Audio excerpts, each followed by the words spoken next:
You already drive like someone who doesn't want trouble, but yet you still find those pesky blue flashing lights sneaking up behind you. Maybe it's a rolling stop, maybe it's just bad luck. Either way, your pulse spikes, your day derails, and now you're having to explain yourself to someone with a badge. If you're sick of tickets, questions, or just not knowing why you got pulled over, this video's for you. In this video, I'm laying out a tactical step-by-step roadmap to avoid ever getting pulled over again, all without breaking the law. Number 1, check your car before you get out on the road. Before we get into the James Bond tech or the high-speed maneuvers, let's cover the obvious stuff, because countless traffic stops take place for completely preventable reasons. One of the top reasons cops look to pull you over is for equipment issues with your car or for paperwork problems with your vehicle. When we talk about equipment failures, the obvious one is whether or not your lights work. Before you get out on the road, you've got to make sure every exterior light on your car works. That means your headlights, your turn signals, your brake lights,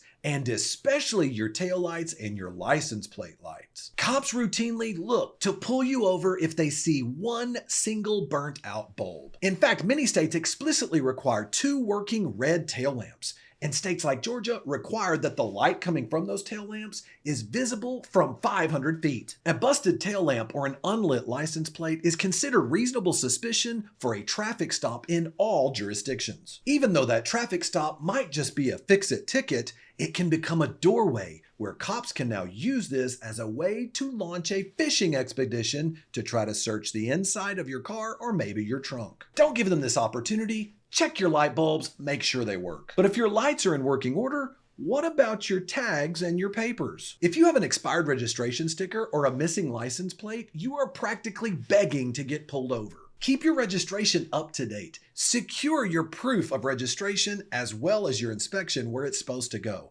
And don't forget to display your license plate properly on your car. In some states, lawmakers have said having your license plate in your rear window as opposed to having it properly affixed to your car is all a cop needs to pull you over and start digging deeper. So if we have our lights fixed and we have all our tags and papers in order, watch out now for that window tint. I like privacy as much as anyone. But if your window tint is too dark, you're attracting cops to your car like bees to honey. Every state sets its own limit on the amount of dark tint you can use for your vehicle, and they vary widely. For example, some states require that your front windows must allow at least 70% of light through the window, whereas other states will allow it to be as low as 25%, so that you can have almost limo tint darkness. Know your state's laws, because if you have limo tint on your car and you're in a state like New York, get ready, cops are going to use it as a reason to pull you over. And even if you have your window tint just right, remember anything you have hanging in your rearview mirror can also be used by cops to pull you over. I already did a video on this recently,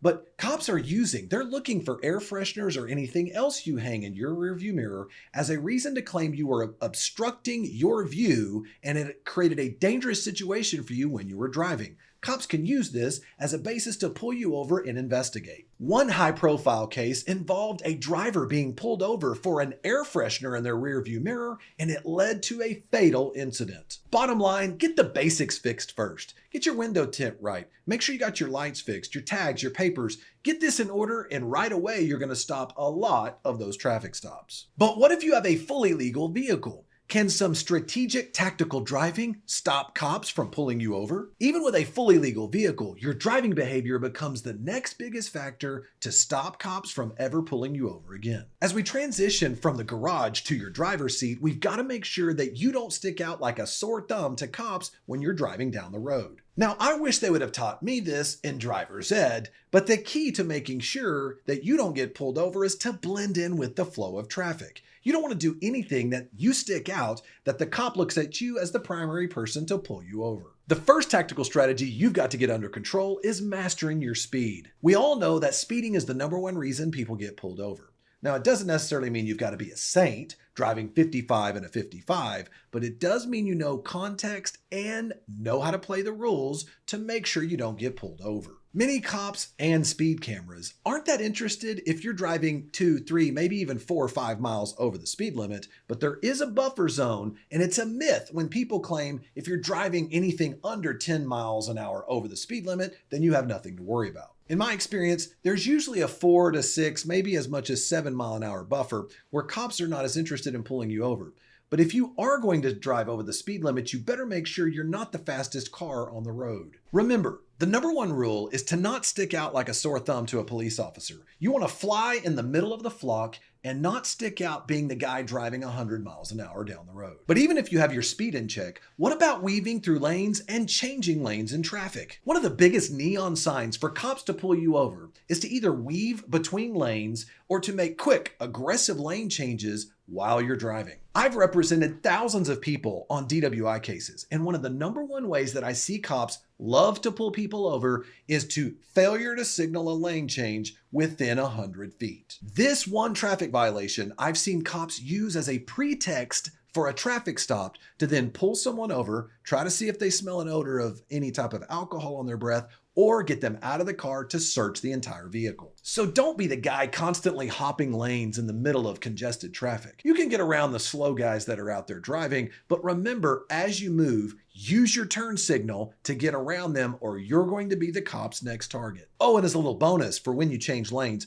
be careful of driving too long in the left lane. Now, everybody knows this, but we don't think about it. We want to sometimes be in the left lane so that we can stay ahead of the flow of traffic. The problem here is cops will look to see if you're lingering in the left lane, and if you are, they'll use it as an excuse to say you are impeding or holding up traffic, and that can be a basis for a traffic stop in many states. For me, I like to drive in the middle lane. I don't want to be on the right side where the cops are likely on the side of the road here, but I can blend in with the rest of the traffic if I remain in the middle lane and then make my lane changes as I need to get around someone, but I don't stick out on the left or the right side of the road and I blend right in. Speaking of blending in, this brings me to the good old rabbit trick. Many cops themselves will admit one of the best ways to blend in with the pack is to find a rabbit. Someone else who's fine with driving aggressive or driving much faster and leading the pack on the road. Let them lead you while you follow at a safe distance. And if the cop is going to clock someone, they're going to clock the rabbit and not you. As one officer admitted, never be the front runner. If you're leading a pack of fast cars, you are the most obvious target for a radar gun or laser.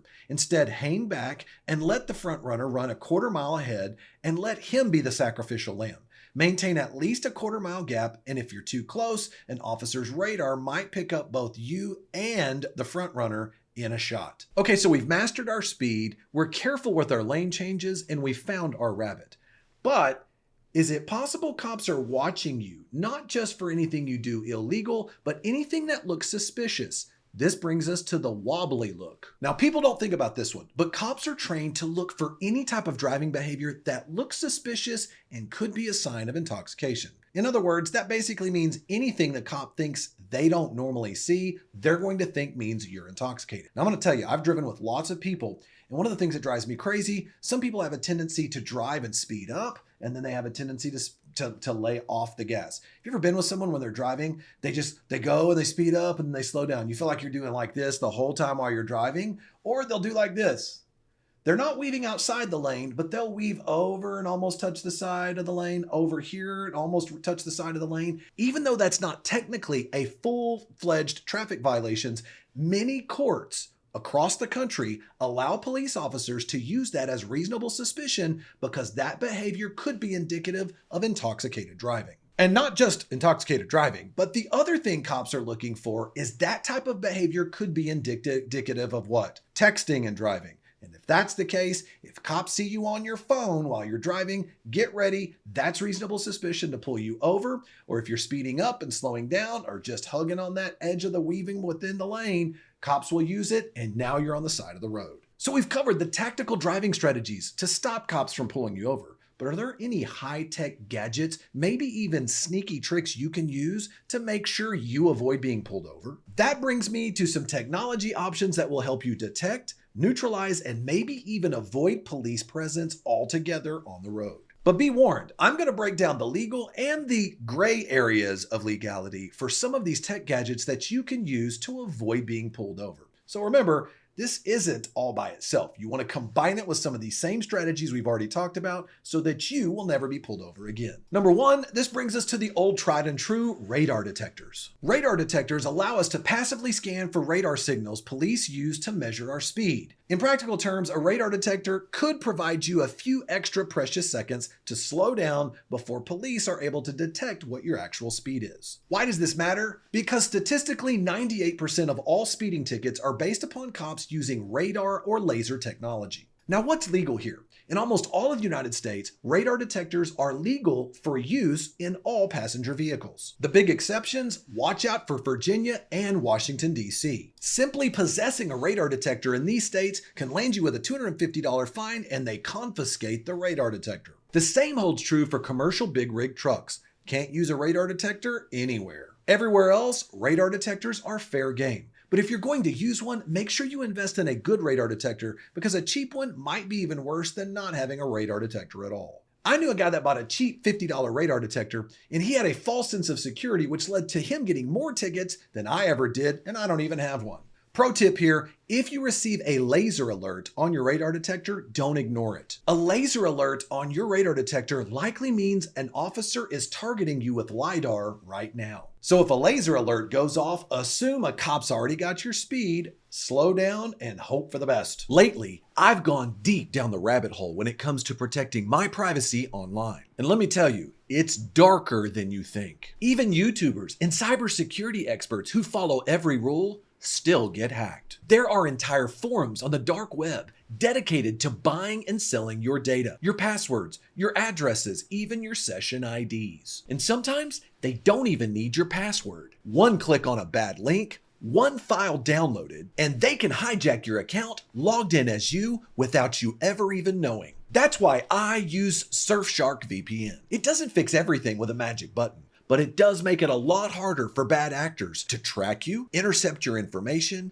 or watch what you're doing. Surfshark encrypts your traffic, hides your IP, and scrambles your activity so even the network host can't trace you. It includes antivirus, ad-free private search, and Surfshark Alert, which notifies you if your data gets leaked online. Right now, you can try it risk-free with a 30-day money-back guarantee. And the best part is one account covers all your devices. Go to surfshark.com/HamptonLaw or use code HamptonLaw to get an extra 4 months of Surfshark VPN. Don't wait until you're a victim. Lock it down now. So we now know where we can use radar detectors, but we also know it doesn't beat LiDAR, laser detection. So what about laser jammers? Police laser LiDAR is deadly accurate, and we know radar detectors do nothing about this. That's when companies started creating laser jammers. A laser jammer puts out a scrambled light signal to confuse the police laser gun, essentially preventing it from getting a speed reading from your car. To the officer, it might just show as no reading or an error on their laser gun. It creates this high-tech cat and mouse game where it gives you a few extra minutes to slow down before he's able to get a new reading. But here's the rub. Laser jammers are illegal in many states. In fact, in the following states, it is currently illegal to possess a laser jammer: California, Colorado, Illinois, Iowa, Minnesota, Nebraska, Oklahoma, South Carolina, Tennessee, Texas, Utah, Virginia, and DC. Always check your state laws, because if there's no ban on laser jammers, a professionally installed laser jammers could literally save you from an undetectable laser trap with the police. But I want to warn you, caution here. If you use a laser jammer in a state where it's illegal, it can lead not only to hefty fines, but in some states, possibly leading to an arrest. Now that we've covered a couple of tech tools that will actually help prevent you from being pulled over, this is probably one of the most common questions people ask me about. What about radar jammers? Let me stop you right there and don't even think about it. Unlike radar detectors and laser jammers, radar jammers are actually illegal in all states. Why? Because a radar jammer actively interferes with the radio waves of a police radar. This can, of course, not only interfere with the radar itself, but it can also jam the frequencies of other devices the police have, and the FCC has actually labeled this as malicious interference. Getting caught with a radar jammer can lead to federal charges, hefty fines, and even jail time. And finally, don't forget about wonderful resources like Waze, police scanner apps, and CB radios. We all know that information is always our best weapon against any type of situation, but Waze actually has a very popular feature that allows you to determine where police sightings have taken place as you're driving down the road. Although no app is foolproof, Waze became so good at being able to alert people to speed traps, cops actually complained about it and tried to shut it down, claiming it interfered with their activity. Thankfully, courts ruled that it was actually protected free speech to share information about where police are located. So by all means, use Waze or any other app that allows you to crowdsource with thousands of other drivers showing where police currently are or where they have been so that you're aware to prevent ever being pulled over. But if Waze doesn't work for you, what about owning a police scanner in your car? I've known several people to use a police scanner to try to figure out where actual police are located or to find out exactly what police's activity is taking place in a particular area. But be careful here. Although owning a police scanner is federally, under federal law, considered legal, some states place limitations. For example, New York, Florida, Indiana, Kentucky, and Minnesota will many times forbid using a police scanner in a vehicle or what officers might claim as being in the commission of a crime. The alternative? The good old-fashioned CB radio, just like from Smokey and the Bandit. Truckers have used CBs for decades to warn other truckers of Smokies ahead. Channel 19 is the usual highway channel, and if you're on a long road trip, truckers do a really great job of sharing all their information back and forth about exactly where a car accident might be, or a long wait, or maybe even a police officer setting up a police trap. Now we know the high-tech and sneaky tricks we can use to avoid being pulled over. But do any of these tactics change if we're driving at night? People routinely ask me, it's difficult to tell who's on the road, and I can't tell if a cop's ahead of me. So what is it I'm supposed to do to make sure and prevent being pulled over when I'm driving at night? That can present a challenge. However, I'm going to share with you some quick points that I've had both police officers and other experienced drivers share with me. I think it'll help you, and it helps us safely drive at night and also avoid getting pulled over by the police. One technique some drivers use is that if it's very late and the road is empty, you could run with high beams on to better spot reflective decals or objects ahead.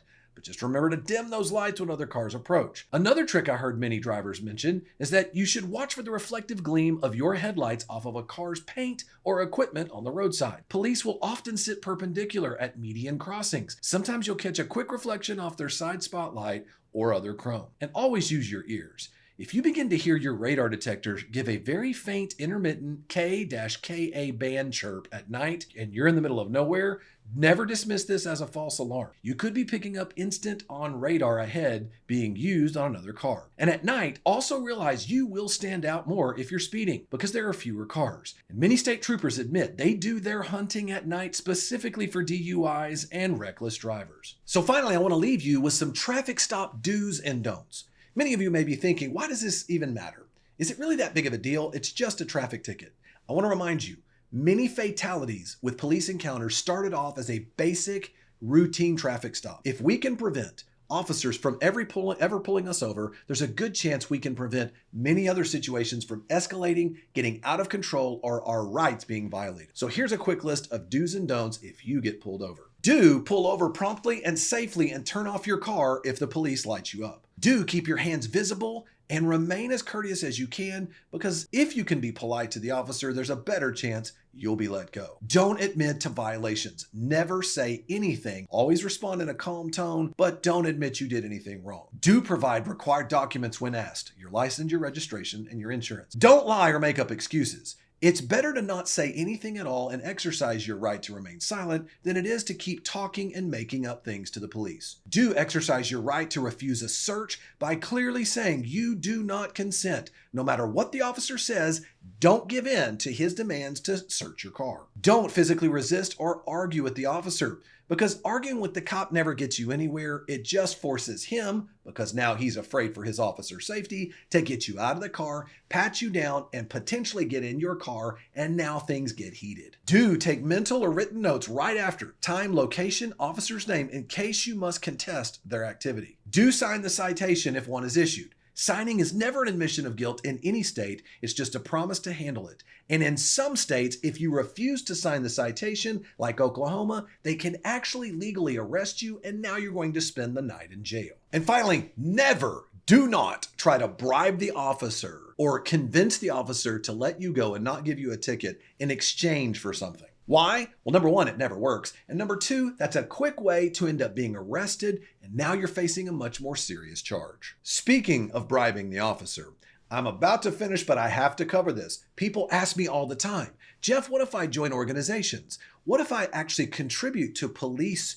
funds and other options here? Will that help me get out of my ticket? Classic examples of this are police courtesy badges, PBA cards, and $11.99 foundation plates. You ever notice a car driving down the road with a special police charity license plate on the back? Many drivers display this. They'll contribute a little bit of money to the police charity foundation with the entire hopes that that license plate badge on the back will save them from being pulled over or given a ticket. For example, in California, the CHP 1199 Foundation historically would give out license plate covers for their big donors. These frames gained a reputation for being a golden ticket. Literally, not only a get out of jail free card, but get out of ever getting a speeding ticket card. And in fact, it became so popular, people started selling these license plates on eBay. It got so bad, the foundation stopped providing these license plate covers in 2009, and they got rid of all leniency campaigns for any of their officers to give special treatment just because someone contributed to the police foundation. Not in California? Well, if you're in the Northeast, police benevolence courtesy cards are very common, and people love to use them to see if they can get out of a ticket. Here's the way it works. People would traditionally, if they got pulled over, would pull out their license and then also pull out their PBA card and try to hand both of them over to the police officer. There's posts about this all over Reddit where if people handed over that PBA card to the officer, many times they might get off with just a warning. The problem is if the officer doesn't know the officer that was being sponsored on the PBA card, the officer might not give you a break at all. Or what's more likely to happen as this sort of technique becomes more and more common, officers actually get upset and think you're trying to bribe them by saying you contributed to some fund of theirs as a benevolence card and somehow you're supposed to receive special treatment. The takeaway here, having a law enforcement family shield decal, a thin blue line sticker, or anything else that makes it look like you support the blue is not going to get you much in return. And in fact, you've got to be careful. I've seen cops turn around and it actually puts you in a worse situation. Oh, and finally, I promised you the James Bond technique here that comes straight out of a movie. This is known as the license plate flipper. A license plate flipper is a device that at the push of a button, your license plate physically flips or retracts, often revealing a second plate or just going blank. Why do this? There are stories all over the internet and examples of it with police where people have used these license plate flippers to evade tolls, to try to avoid police if they try to run away. But you've got to be careful here. Now you're delving into the realm of the gray and the dark, meaning it's illegal. States like Texas and Washington, they banned license plate flippers years ago. And more recently, states like Tennessee and Pennsylvania passed laws making it an arrestable and jail time offense to even possess a license plate flipper. But the lower tech option that many other people are trying to do are using some type of license plate cover or a spray to make it more blurry to see what the plate says. There are so many products out there that will claim to obscure your plate from cameras by reflecting flash or blurring at angles. But here's the point. Any attempt to hide or obscure your license plate is illegal in all states. And since your license plate is literally the first thing police look for, messing with it in any way is a guaranteed way to get you pulled over. It's the opposite of blending in. So by now you've seen making sure you are never pulled over again is not just about one weird trick or turning your car invisible. Instead, we know it's a comprehensive step-by-step approach of number one, attending to the small details, making sure our car is what it should be so we don't give an easy out to the cops. Number two, we need to drive smart so that our driving behavior doesn't attract attention or suspicion. Number three, we use technology wisely to spot enforcement before it spots us. And then finally, to know our rights so we don't give up anything more than is necessary if they try to stop us. So there you have it. You might not be able to actually get away with never being pulled over again. But we just covered the legal things you should do and the illegal things you should stay away from to lower the chances you ever get pulled over again. But what if cops do still pull you over and now they walk up and they actually write you that traffic ticket? Check out this next video where I break down for you the top 5 traffic ticket myths and how to beat them. See you over there.